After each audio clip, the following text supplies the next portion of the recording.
Good morning students.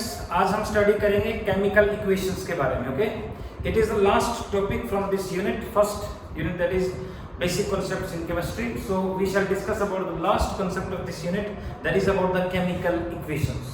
What do you mean by chemical equation? Chemical equation क्या होती है? देखो, किसी भी केमिकल रिएक्शन जो होती है, यानी reactants react with each other to give product, तो किसी भी केमिकल रिएक्शन के जो रिएक्टेंट्स और प्रोडक्ट्स जो हैं उनको अगर सिंबल्स के थ्रू रिप्रेजेंट करें, the symbolic representation of reactants and products of a chemical reaction is known as chemical equation. तो chemical equation किसी भी chemical reaction का एक theoretical representation है. For example, hydrogen and oxygen react with each other to give water. तो hydrogen को H2 के through represent करेंगे, ऑक्सीजन को O2 के थ्रू रिप्रेजेंट करेंगे, तो वी कैन से कि H2 plus O2 will give H2O. तो symbolic representation of reactants and products of a chemical reaction is known as what? Chemical equation. Okay? जैसे carbon और ऑक्सीजन रिएक्ट करके carbon dioxide बनाएंगे कि नहीं, तो केमिकल इक्वेशन क्या होगी इसको? C plus O2 will give CO2. तो किसी भी केमिकल रिएक्शन के रिएक्टेंट और प्रोडक्ट्स को सिंबल्स के थ्रू अगर रिप्रेजेंट करेंगे, that representation will be known as chemical equation. उसको केमिकल इक्वेशन कहेंगे. So what do you mean by chemical equation? It's one of the important concept is that chemical equation.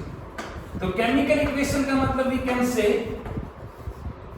the symbolic representation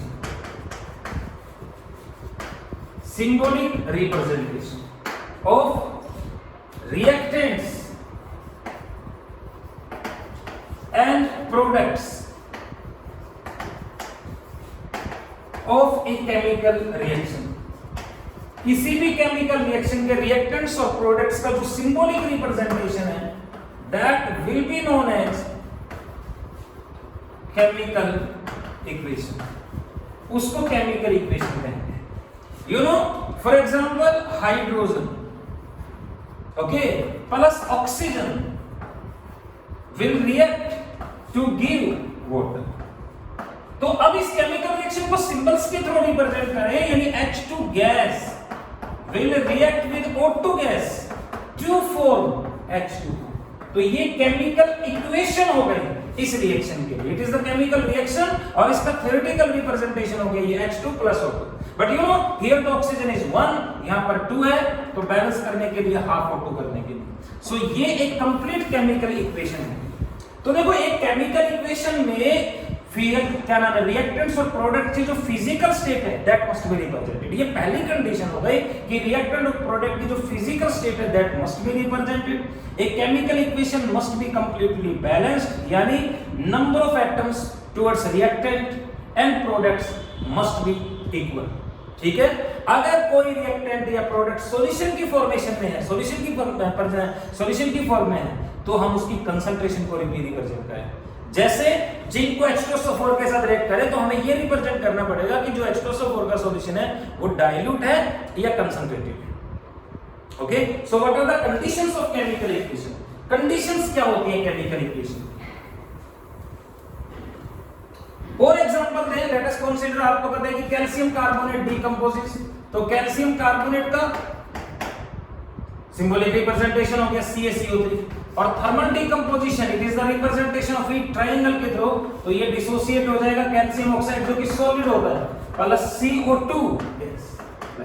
तो CO2 gas तो evolve हो जाएगी, लेकिन ये जो solid बना ये नीचे रह जाएगा, तो इसको रेसिड्यू कह देंगे.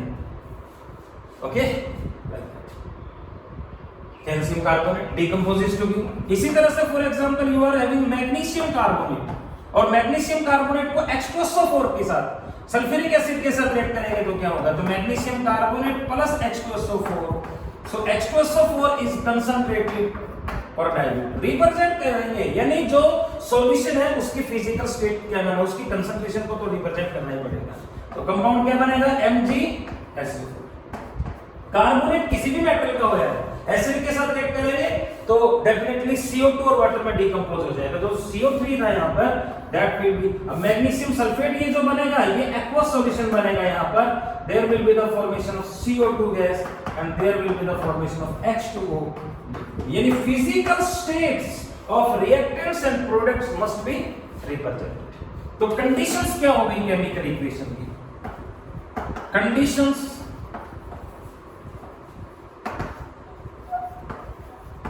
of a chemical equation. The first condition is that what? The physical states of reactants and products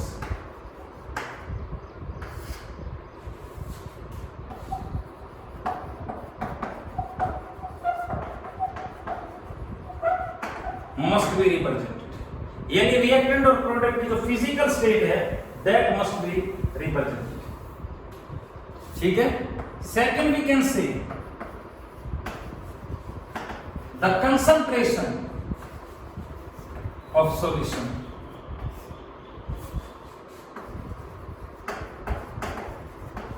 must be represented. और कंसंट्रेशन का मतलब that is either solution is concentrated or diluted, solution concentrated है या फिर diluted। and another we can say third condition is that the chemical equation must be completely balanced, mean to say that is number of atoms in reactants and products must be equal. So that is the fact. It is about chemical equation. ठीक है भाई।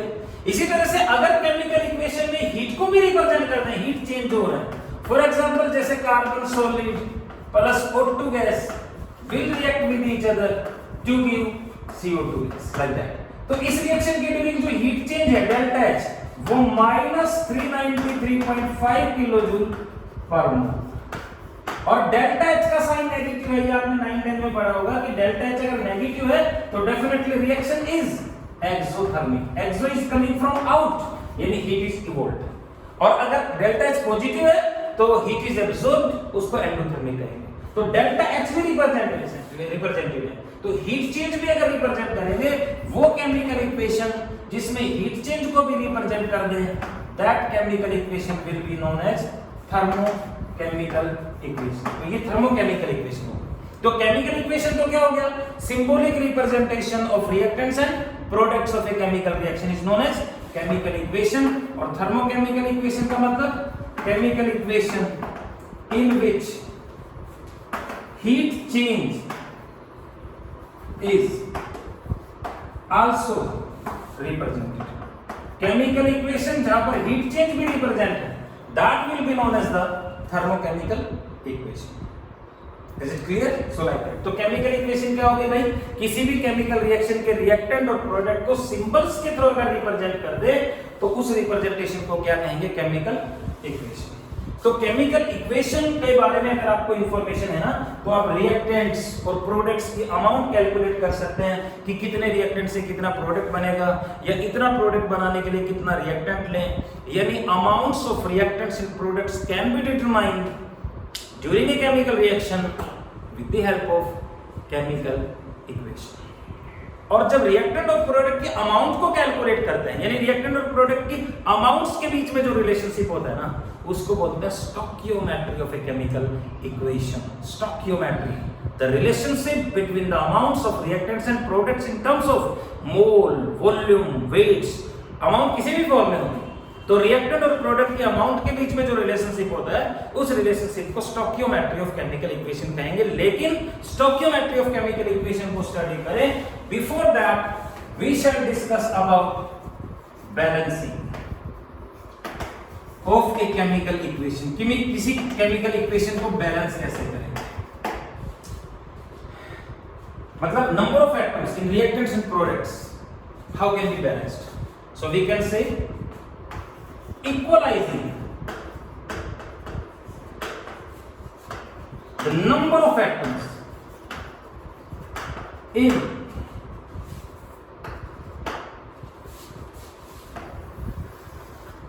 equalizing the number of atoms in reactants and products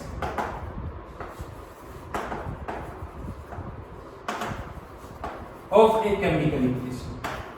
एक chemical equation के reactant और products को equalise करना का जो प्रोसेस होती है इज नोन एज, क्या कहेंगे भाई उसको, balancing of chemical equation. And we can say balancing of a chemical equation can be carried out with the help of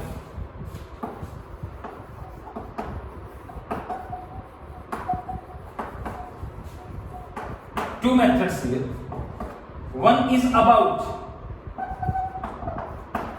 hit and trial method. Actually तो ये कोई मेथड ही नहीं होगा, ये नहीं डिजिट्स लगाओ और देख लो सही है कि नहीं है, बस यही है. और सेकंड हो गया पार्शियल इक्वेशन मेथड, यानी किसी भी केमिकल इक्वेशन को दो या दो से ज्यादा पार्ट्स में डिसोसिएट करके, बाइफरकेट करके अगर बैलेंस करेंगे तो उसको कहेंगे पार्शियल इक्वेशन मेथड. इसके अलावा इलेक्ट्रॉन नंबर मेथड भी होता है, ऑक्सीडेशन नंबर मेथड, क्या नाम है, इलेक्ट्रॉन नंबर मेथड या ऑक्सीडेशन नंबर मेथड भी होता है, हाफ इक्वेशन मेथड भी होता है. लेकिन उसके लिए फिर हमें चार्ज वगैरह के बारे में पता होना चाहिए, तो वो हम रिडॉक्स रिएक्शंस जो 8th यूनिट है उसमें स्टडी करेंगे. अब तो हम ये दो मेथड ही यूज करेंगे, हीट एंड ट्रायल मेथड और पार्शियल इक्वेशन मेथड. इसके थ्रू बैलेंस करके केमिकल इक्वेशन को और स्टोइकियोमेट्री डिटरमाइन कर सकते हैं. तो देखो हीट एंड ट्रायल मेथड तो आपने 9th 10th में या पहले करते ही आ रहे हो. हीट एंड ट्रायल मेथड तो कोई बड़ी बात है नहीं, उसमें तो सीधा डिजिट लगा के देखेंगे और फिर देख लेंगे सही आ रहा है कि नहीं आ रहा. फॉर एग्जांपल आपके पास है,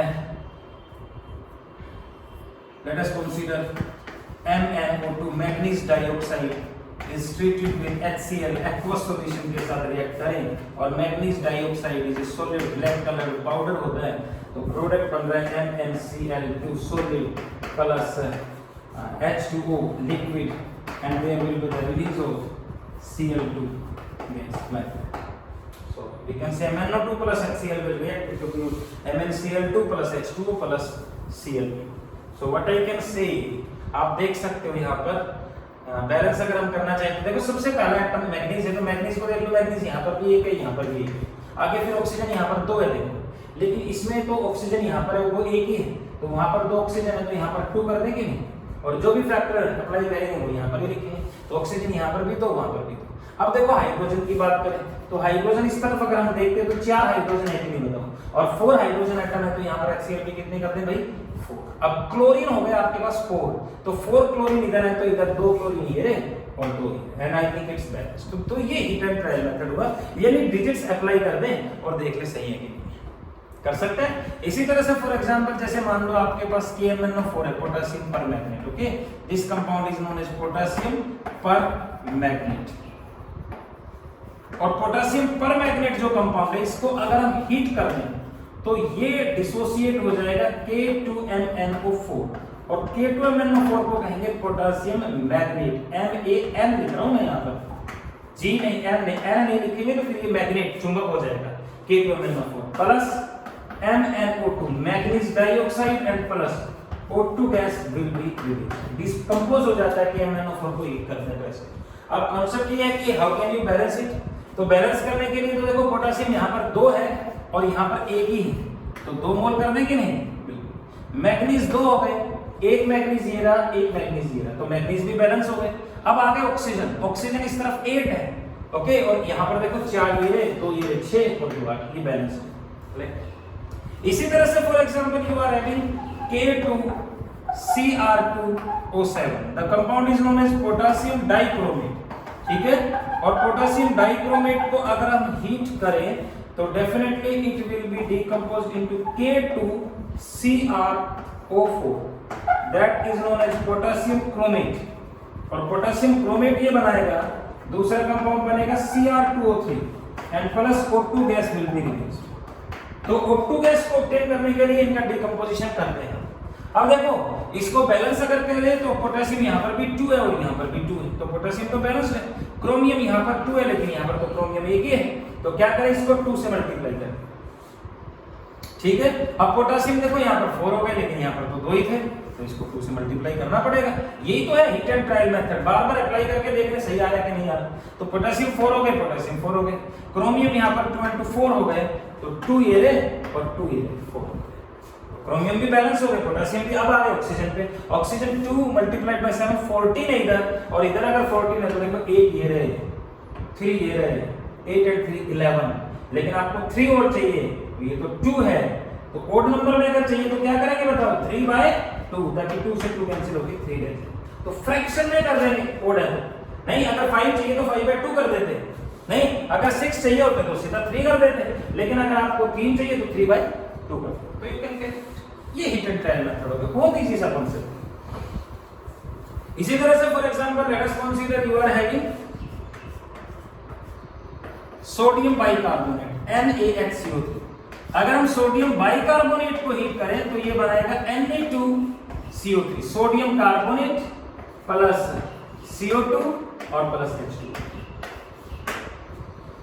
सोडियम हम देख सकते हैं यहाँ पर तो एक ही और यहाँ पर तो 2 है, तो 2 मोल कर देंगे नहीं, हाइड्रोजन 2 हो गए, हाइड्रोजन 2 बैलेंस। कार्बन आप देख सकते हो 2 है तो एक ये रहा, ऑक्सीजन 6 3 तो 5 बैलेंस। इसी तरह से for example you are having KMnO4 and KMnO4 is treated with HCl, hydrochloric acid के साथ रिएक्ट करें, what compound will be formed, KCl MnCl2। अगर HCl के साथ रिएक्ट करेंगे तो जो मेटल है वो क्लोराइड्स बना देंगे। अगर यहाँ पर H2SO4 होता तो सल्फेट्स बनते, K2SO4 MnSO4, नाइट्रेट होता तो नाइट्रेट्स बन जाते, KNO3 MnO3 लाइक दैट। तो ये क्लोराइड HCl तो क्लोराइड्स बनेंगे plus H2O and there will be the release of Cl2 gas। Question is that how many moles of HCl are required for the reaction with 1 mole of KMnO4। 1 mole KMnO4 के साथ HCl के कितने मोल चाहिए react करने के लिए, तो उसके लिए बैलेंस करेंगे हम। क्वेश्चन ये भी हो सकता है कि भाई 0.01 मोल ऑफ KMnO4 के साथ रिएक्ट करने के लिए HCl कितना होना चाहिए। तो ये अमाउंट कैलकुलेट करने के लिए पहले हम इस रिएक्शन को, सबसे पहला कांसेप्ट यही है कि बैलेंस करेंगे। अमाउंट कैलकुलेट करना है अगर आपको किसी भी रिएक्टेंट और प्रोडक्ट का, तो first the reaction must be balance. आपको यूं कहते हैं x क्या है, यहां पर y लगा दिया, so what are the value of x and y। और पता है यहां पर जो फैक्टर, जो पॉइंट्स हम, जो डिजिट्स हम यूज करेंगे बैलेंस करने के लिए, उनको स्टोइकियोमेट्रिक कोएफिशिएंट्स कहते हैं। We can say the digits used to balance number of reactants and products, number of atoms in reactants and products। reactant products में number of atoms को बैलेंस करने के लिए जिन digits का यूज करते हैं, they are known as stoichiometric coefficients। उनको stoichiometric coefficients कहते हैं। So concept is what is the value of a stoichiometric coefficient for HCl। तो यहाँ पर जो फैक्टर है ये x, यहाँ पर जो y फैक्टर आ रहा है, ये जो x हो गया, ये जो y हो गया, these factors are known as stoichiometric coefficients। इनको stoichiometric coefficients कहते हैं, ठीक है। तो रिएक्टेंट और प्रोडक्ट के अंदर एटम्स को बैलेंस करने के लिए जिन डिजिट्स का यूज करते हैं वो stoichiometric coefficient है। So question may be that what is the value of stoichiometric coefficient for HCl, what is the value of stoichiometric coefficient for KMnO4, what is the stoichiometric coefficient for MnCl2, तो कोई भी पूछ सकता है। तो we can say उसको calculate करने के लिए अब देखो हिट एंड ट्रायल मेथड से बैलेंस कर ले पहले। अगर कोई reaction hit and trial method से बैलेंस नहीं हो पा रही है इजीली, तो वहां पर हम फिर पार्शियल इक्वेशन मेथड यूज कर सकते हैं। लेकिन इसमें तो देखो पोटेशियम यहाँ पर एक है, और यहाँ पर भी तो एक ही है भाई, नहीं जरूरत है बैलेंस करने की। मैग्नीज एक है, यहाँ पर भी एक है, नहीं है जरूरत बैलेंस करने की। अब आ गए ऑक्सीजन पे, 4 ऑक्सीजन है यहाँ पे और 4 ऑक्सीजन में से इसमें सिर्फ वाटर है जहाँ पर ऑक्सीजन है, तो 4 ऑक्सीजन करके यहाँ पर H2 भी 4 कर देंगे। Is it clear? अब आ गए हाइड्रोजन पे। हाइड्रोजन इस तरफ सिर्फ वाटर में, अब वो 8 है, तो 8 हाइड्रोजन तो 8 HCl से आएंगे, तो KMnO4 का स्टोइकियोमेट्रिक कोएफिशिएंट 1 हो गया, HCl का स्टोइकियोमेट्रिक कोएफिशिएंट 8 हो गया। ओके, अब बात करें ऑक्सीजन भी बैलेंस हो गया, हाइड्रोजन भी, सब कुछ बैलेंस हो गया। अब रह गया क्लोरीन। क्लोरीन यहाँ पर 1 है, 1 ये रहा, 2 ये 3 हो गए, और इनको यहाँ पर कुछ कर भी नहीं सकते क्योंकि पोटेशियम होते हैं, नहीं चेंज हो जाएंगे। तो क्लोरीन आइसोलेटेड यहाँ पर ये अकेले, तो यहाँ पर करेंगे जो भी चेंज करना है। तो यहाँ पर आपके पास टोटल 8 है, 8 में से 3 ये है, 5 और चाहिए, तो 5 चाहिए, तो क्या करें 5/2, तो इसका स्टोइकियोमेट्रिक कोएफिशिएंट देखो 5 है, जो हो गया Cl2। So this reaction is balanced here. You can say कि KMnO4 यानी 1 mole of KMnO4 will react with 8 moles of HCl. 1 mole KMnO4 का HCl के 8 मोल के साथ रिएक्ट करेगा।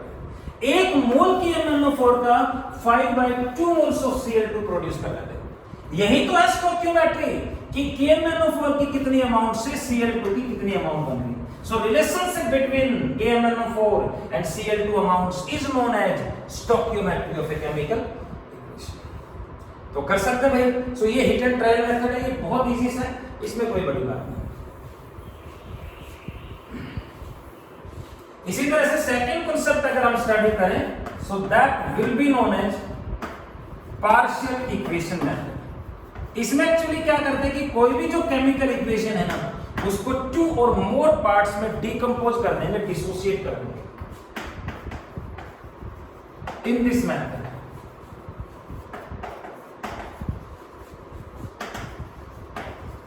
A chemical equation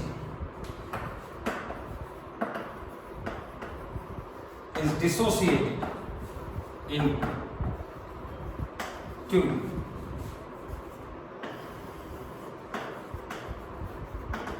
or more parts। एक केमिकल इक्वेशन को 2 या 2 से ज्यादा पार्ट्स में डिसोसिएट कर देते हैं, is dissociated into 2 or more parts। Okay, like that. जैसे for example carbon solvent plus H2SO4 concentrated है हमारा, प्रोडक्ट बन गया आपके पास CO2 plus sulphur dioxide SO2 plus H2। So question may be that you can balance it with the help of a partial equation method। अब partial equation method में क्या करेंगे कि हम इस रिएक्शन को डिकम्पोज करेंगे 2 या मोर पार्ट्स में। अब एक्चुअली देखो आपके पास 2 रिएक्टेंट है, नहीं तो 2 रिएक्टेंट है तो दोनों को सेपरेट कर लेंगे, अलग अलग रिएक्शन में ले लेंगे। अब जैसे आप ये बताओ कि H2SO4 जो है, इससे कौन कौन से प्रोडक्ट बनने चाहिए। H2SO4 से ये प्रोडक्ट जो 3 दे रखे हैं, इनमें से कौन कौन से प्रोडक्ट सिर्फ H2SO4 से बनते हैं, तो H2SO4 से SO2 इससे ही बनेगा और H2 भी बन सकता है अगर ये डिकम्पोज होगा तो पहला पार्ट तो क्या हुआ कि हम H2SO4 को डिकम्पोज कर लें, कैसे, जो प्रोडक्ट दे रखे हैं उसमें आपको तो कुछ करना ही नहीं, SO2 प्लस H2। एक सल्फर है तो एक है यहाँ पर, H2 है तो 2 है यहाँ पे, ऑक्सीजन देखो 4 है और 4 में से इधर 4 है तो इधर तो सिर्फ आपके पास 2 और 1 3 ही है, तो एक ऑक्सीजन अब एक्स्ट्रा चाहिए कि नहीं, तो एक ऑक्सीजन जो बच गया वो आप अपने आप निकाल दो इधर। एटॉमिक फॉर्म में ये जो ऑक्सीजन रिलीज होता है ना, इसको नेसेंट ऑक्सीजन बोलते हैं। तो जो भी एटम एक्स्ट्रा रह गया डिकम्पोज होने के बाद वो अपनी तरफ से ऐड कर दो, तो एक ऑक्सीजन एक्स्ट्रा था, हमने ये नेसेंट ऑक्सीजन की फॉर्म में रिलीज किया। क्लियर है भाई, ये H2SO4 का डिसोसिएशन हो गया। अब आते हैं दूसरे रिएक्टेंट के ऊपर, कार्बन। तो कार्बन से ही तो बनेगा CO2। अब कार्बन में क्या डालें कि CO2 बन जाए, ऑक्सीजन। तो ये जो ऑक्सीजन हमने ऐड किया था ना, इसी को यहाँ पर डालना पड़ेगा क्योंकि ये तो कैंसिल होना चाहिए भाई, मेन रिएक्शन में थोड़ी ना नेसेंट ऑक्सीजन। तो ये फैक्ट अपने दिमाग में रखो कि पहली रिएक्शन में कोई भी एक्स्ट्रा एटम हम रिलीज कर रहे हैं तो दूसरी रिएक्शन में उस एटम को यूज करना ही पड़ेगा ताकि वो कैंसिल हो जाए। आपने ऑक्सीजन रिलीज किया तो उस ऑक्सीजन को यहाँ पर यूज करना पड़ेगा ताकि वो कैंसिल हो जाए। क्लियर है, तो क्या बनेगा देखो CO2। अब CO2 बनने के लिए आपको 2 ऑक्सीजन चाहिए, यहाँ पर तो आपके पास एक ही है, तो इसको 2 से मल्टीप्लाई कर दो। ये तो हो गई बैलेंस। अब बात ये आ गई कि यहाँ पर 2 नेसेंट ऑक्सीजन रिलीज हो रहे हैं, यहाँ पर तो एक ही हुआ है और ये भी बराबर होने चाहिए, कभी तो कैंसिल होंगे। इसलिए बताओ ऊपर वाले रिएक्शन को कितने से मल्टीप्लाई करोगे ताकि ऑक्सीजन 2 हो जाए? तो पूरी रिएक्शन को 2 से मल्टीप्लाई करेंगे कि नहीं, क्योंकि यहाँ पर अगर हम 2 लगाएंगे तो फिर तो बैलेंसिंग गड़बड़ हो जाएगी। इसलिए आपको 2 नेसेंट ऑक्सीजन चाहिए तो ऊपर वाली पूरी रिएक्शन के से को 2 से मल्टीप्लाई कर देंगे। ध्यान से देखना भाई, बहुत इजी सा कॉन्सेप्ट है, आप बार बार देख भी सकते हैं इस लेक्चर, बड़ा हेल्पफुल होता है। देखो वीडियो लेक्चर, आई थिंक मैं ये समझ रहा हूँ कि जो वीडियो लेक्चर होता है ये तो डायरेक्ट जो इंटरेक्शन होता है क्लासरूम में उससे भी बेटर होता है। आपको एक बार नहीं समझ में आया फिर देख लिया, आपको फिर नहीं समझ में आया फिर से देख लिया, तो बार बार देख सकते हो। बहुत क्रूशियल टाइम है और इस क्रूशियल टाइम को अपनी स्ट्रेंथ बना लो। ओके, तो जो भी मतलब कोई दिक्कतें क्रिएट होती है उनको अपनी स्ट्रेंथ बना लो, उसको कमजोरी ना बनने दो। नहीं, अब देखो एक तरह से अगर हम देखें कि कोविड-19 की जो डिजीज है, कोरोना की जो ये डिजीज है इंडिया में इसका स्प्रेड हो रहा है, फैल रहा है, तो अब प्रधानमंत्री मोदी के लिए एक बहुत ही कठिन समय हो गया। कोई भी आदमी सोच ले कि यार ये मेरे टाइम में होना था, लेकिन देखो उस कोरोना वो जो इंडिया में अटैक हुआ है उससे प्रधानमंत्री मोदी कितने बड़े क्या नाम है वर्ल्ड लीडर बन के उभरे हैं, उनकी ताकत का पता चल रहा है। नहीं, दुनिया मान रही है मोदी के कारनामों को। तो ये जो मतलब एक तरह से दिक्कत आई लेकिन उसमें मोदी बहुत स्ट्रॉन्ग बन के उभरे। तो इसी तरह से ये जो टाइम पीरियड है हमारा क्रूशियल टाइम पीरियड, आप इसको भी अपनी स्ट्रेंथ बनाएं कि आप क्लासरूम में नहीं पढ़ रहे, नहीं पढ़ पा रहे क्लासरूम में, दिक्कत आ रही है, आप वीडियो लेक्चर को देखें, बार बार देखें और डेफिनेटली उससे फायदा उठाएं। तो मेहनत करो बेटा। 11th में आप अपनी लाइफ की एक तरह से जो स्ट्रगल लाइफ है उसकी शुरुआत कर रहे हैं और 11th और 12th 2 ऐसे ईयर्स हैं जो आपकी पूरी लाइफ को डिसाइड करेंगे। 11th और 12th में आपने मेहनत कर ली, उसका फल आपको पूरी जिंदगी मिलेगा। तो ये जो दूसरा फैक्टर मैं ये कहता हूं कि आपको कोचिंग के लिए कहीं जाने की जरूरत ही नहीं है। SIIT मेंस में, एडवांस में, नीट में कुछ भी तो नहीं आता।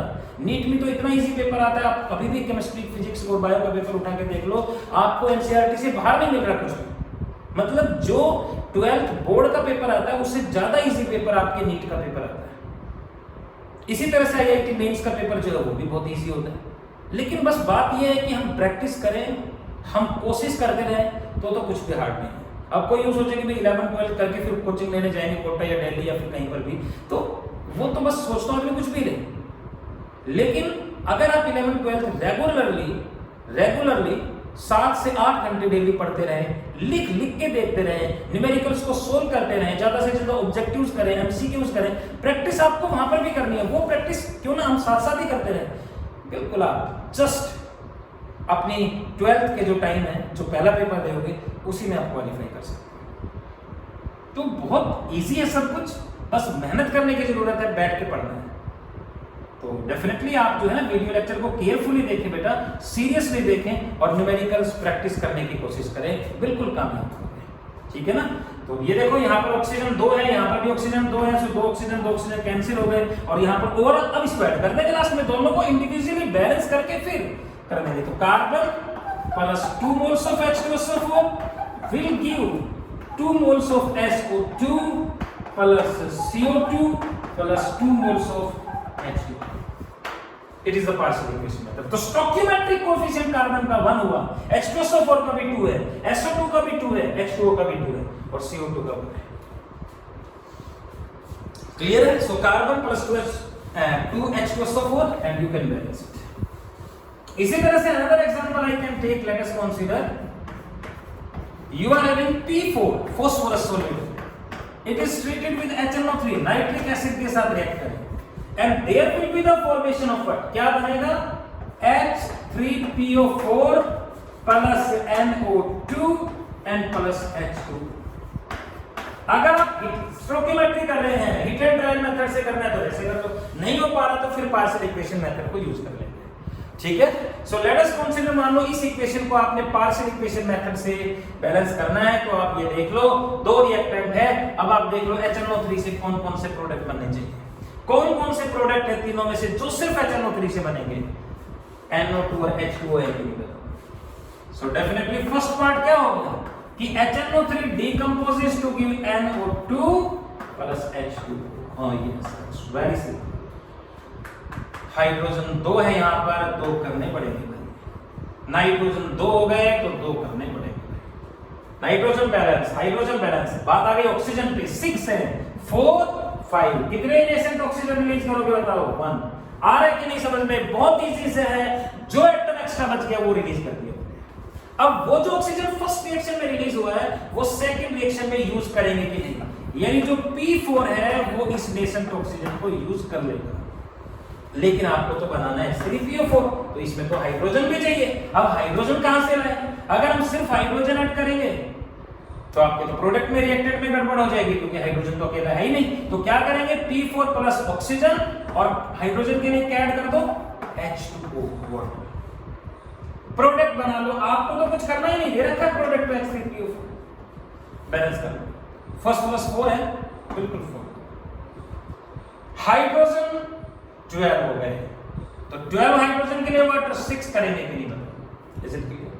ऑक्सीजन 4 मल्टीप्लाइड बाय 4 16 है, तो 16 में से 6 तो ये है, इसको तो चेंज कर नहीं सकते। अब आपको 10 और चाहिए, तो नेसेंट ऑक्सीजन कितने करोगे भाई? 10 और बोलो 16 ऑक्सीजन, 16 ऑक्सीजन बैलेंस है। लेकिन अब यहां पर ऑक्सीजन 16 ऐड किया आपने, नेसेंट सॉरी 10 नेसेंट ऑक्सीजन आपने यहां पर ऐड किए हैं, तो प्रोडक्ट में भी कितने रिलीज होने चाहिए नेसेंट ऑक्सीजन? 10। तो इस योग 10 करने के लिए पूरी रिएक्शन को 10 से मल्टीप्लाई कर दोगे कि नहीं? और इस पूरी रिएक्शन को अगर हम ऊपर वाली रिएक्शन को 10 से मल्टीप्लाई करेंगे, 20 हो गए, ये भी 20 हो गए, ये 10 और ये 10, और अब इसको कर दो ऐड। 10 नेसेंट ऑक्सीजन से 10 nascent oxygen cancel, overall reaction हो गया P4 plus 20 moles of HNO3 will give 4 moles of H3PO4 plus 20 moles of NO2 plus 10 moles of H2। बहुत इजी सब कुछ। तो स्टोइकियोमेट्रिक कोएफिशिएंट P4 का 1 हो गया, HNO3 का 20 हो गया, 4 हो गया, 20 हो गया। बहुत इजी सा कांसेप्ट है। Is it clear? आ रहा है कुछ समझ में?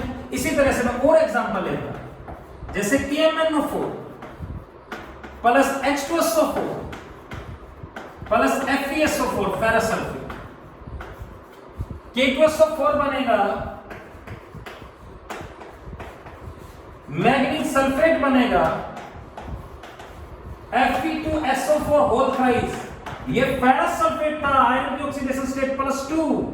ये देखो, ये तो आपने 9 में किया, 2 इधर 3 इधर, तो यहाँ पर आयरन की ऑक्सीडेशन स्टेट +3 है, यहाँ पर +2 था, तो ये फेरिक सल्फेट हो गया और +H2। क्वेश्चन में भी बैलेंस द इक्वेशन। आप पार्शियल इक्वेशन मेथड अपने आप यूज कर सकते हो, बहुत बड़ी इक्वेशन है, तो इसमें पार्शियल इक्वेशन मेथड यूज करते हैं।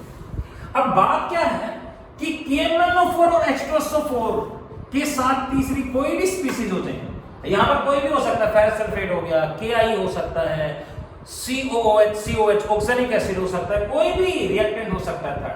तो KMnO4 और H2SO4 की कोई भी रिएक्शन है जहां पर ये दोनों इन्वॉल्व है, उसमें क्या करेंगे कि इन दोनों की रिएक्शन अलग बना लो और इसकी रिएक्शन अलग बना लो, 2 पार्ट में डिकम्पोज कर देंगे। तो पहले पार्ट में तो क्या करेंगे?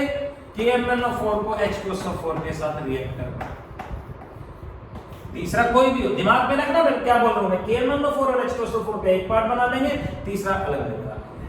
अब देखो KMnO4 और H2SO4 की रिएक्शन से क्या क्या प्रोडक्ट बनेंगे, साफ दिख रहा है। K2SO4 बनेगा कि नहीं? इसी से बनेगा। मैग्नीज सल्फेट भी इसी से बनेगा कि नहीं? और हाइड्रोजन है इसमें, तो H2O भी इसी से बनेगा भाई। Is it clear? पोटेशियम 2 है, यहाँ पर तो 1 ही है, तो 2 करें। हीट एंड ट्रायल मेथड तो यूज करना ही पड़ेगा बीच में। मैग्नीज 2 हो गए, यहाँ पर 1 है, 2 क्लियर है? अब आ गए सल्फेट। या देखो सल्फेट जहां पर भी हो, कोई भी रिएक्शन हो, ये नहीं, सल्फेट SO4 ग्रुप जहां पर भी है, SO4 को हमेशा इकट्ठा ही बैलेंस करना। अब यहां पर देखो SO4 ग्रुप 1 है और यहां पर SO4 2 तो ये रहे, देखो है क्या नहीं? और 1 ही है, तो SO4 2 ये रहे, 1 ही रहे, 3 SO4 हो गए ना, यहां पर तो 1 ही है, तो कितने से मल्टीप्लाई करें H2SO4 को? 3 से, SO4 ग्रुप 3 हो गए। ऐसे होल बैलेंस कर लेंगे। क्लियर है? हाइड्रोजन 3 दूनी 6, 3 दूनी 6, हो गए बराबर, 6 हाइड्रोजन हो गए दोनों तरफ। अब हम आ गए ऑक्सीजन पे। यहां पर फ्री ऑक्सीजन 8 है। SO4 के ऑक्सीजन तो मैंने उसमें काउंट कर लिए, इनको तो यूज करने की जरूरत नहीं। ये फ्री ऑक्सीजन देखो 8 है, और यहां पर फ्री ऑक्सीजन 3 है। ये तो SO4 के ही थे, तो 3 ही ऑक्सीजन है फ्री। आपको कितने और चाहिए? 5। तो फिर 5 नेसेंट ऑक्सीजन रिलीज कर देंगे, यानी एटॉमिक फॉर्म में जो ऑक्सीजन रिलीज होता है रिएक्शन के लिए, उसको नेसेंट ऑक्सीजन कहेंगे। तो 5 नेसेंट ऑक्सीजन हमने रिलीज कर दिए। ये फर्स्ट पार्ट। अब दूसरे पार्ट में क्या होगा कि जो फेरस सल्फेट है FeSO4, ये तो क्लियर है कि जो नेसेंट ऑक्सीजन रिलीज होने के यूज करेगा ही करेगा, लेकिन देखो FeSO4 से बन क्या रहा है यार, Fe2SO4 होल प्लस SO4 3 हो गए। यहां पर तो आपके पास एक ही है, तो SO4 3 लाए कहां से? SO4 कौन ऐड करेगा? H2SO4। तो यहां पर H2SO4 लेना, और प्रोडक्ट क्या बनेगा वो तो पता ही रहता है, Fe2SO4 होल प्लस। इसमें तो आपको मेहनत ही नहीं करनी है। आए कितने हैं? तो यहां पर कितने? 1